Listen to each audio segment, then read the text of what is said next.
I had so much fun making the round bowl a few weeks ago that I decided I'd show how to make the square bowl too. So I'm using the same book here for a guide, and I'm going to make the square shaped bowl instead of the round one. And here's the pattern that I use. I just made it up myself. And here are my beautiful fabrics. Aren't these just beautiful? The dragonfly one is metallic. And this will be the center square. So I'm preparing my fabrics, and I'm going to cut the two fabrics out together since they'll be the same size, and I'm using my pattern for a guide.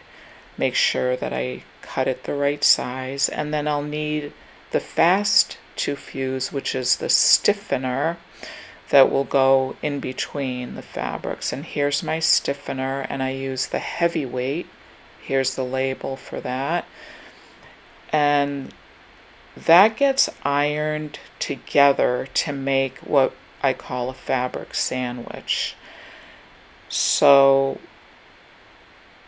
the center square also needs to be cut out exactly the same way and ironed together. And I use the medium weight fast to fuse for that. And this is the label for that. It's the blue label. And there it is, fused together. And I fused both of my sandwiches together. And the next part is to draw out my pattern. I always cut my pattern out from poster board because it makes it so easy to transfer the shape onto the fabric, and that way I can use it again as many times as I want. So I'm cutting out my square, and then after I cut that out, I cut the darts out. And just obviously cut as accurately as possible. Now, the square bowl is a little bit easier to make only because it is straighter. The darts are straighter, and there's less darts. And it's a very elegant looking final piece, I have to say.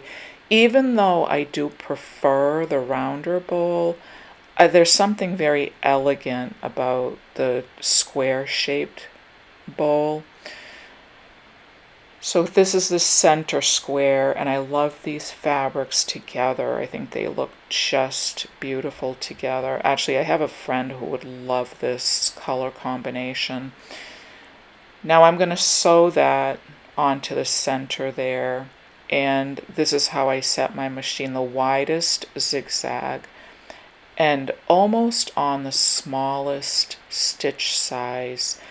Now, I should set it on the smallest stitch size, but I'm so impatient that I can't stand how slow the sewing machine goes if I have it on the smallest stitch. So I know it doesn't make any sense, but I go 2 times around just because I like to see the machine moving.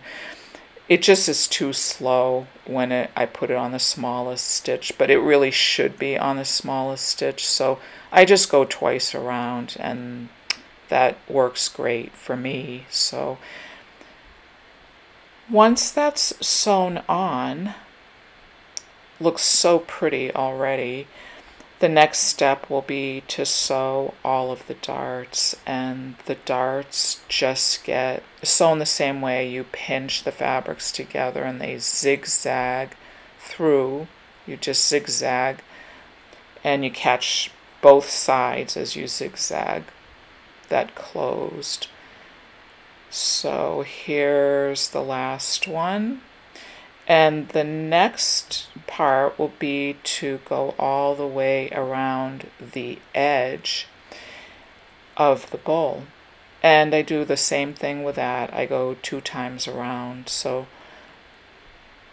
I'm just too impatient to do it right the first time, so I have to do it twice. It's kind of fun. I don't know. It's kind of fun doing it too because it's just so easy. you know, there's not that much thinking involved in making these, and the result is just so incredibly beautiful. I love that dragonfly fabric. So here I am finishing up that last edge. And here's my beautiful bowl all finished. Now I do want to do one last detail, which is to do a little bit of detail stitching on that square on the inside. Now on my other bowl that I showed in a previous video, I did that stitching before I sewed the darts closed. On the square bowl, it doesn't really matter if you do it before or after, because it's, as you can see, very easy to just sew this detailing on after you put the bowl together. So this just helps to reinforce it a little bit. That's why I do it. And here it is, my beautiful bowl. It's all finished. And of course you can turn it inside out. And I believe you can wash it. I did wash a wallet that I made once using the same method, and it came out looking exactly the same as it did before I washed it, so except cleaner. Here's some other beautiful bowls that I made I wanted to show you. And this is a different shape than the round one I showed in a previous video. This is the one I showed in a previous video. And the difference is one of the bowls is a little bit rounder, the one on the left. And I wanted to show you the difference in the pattern on those.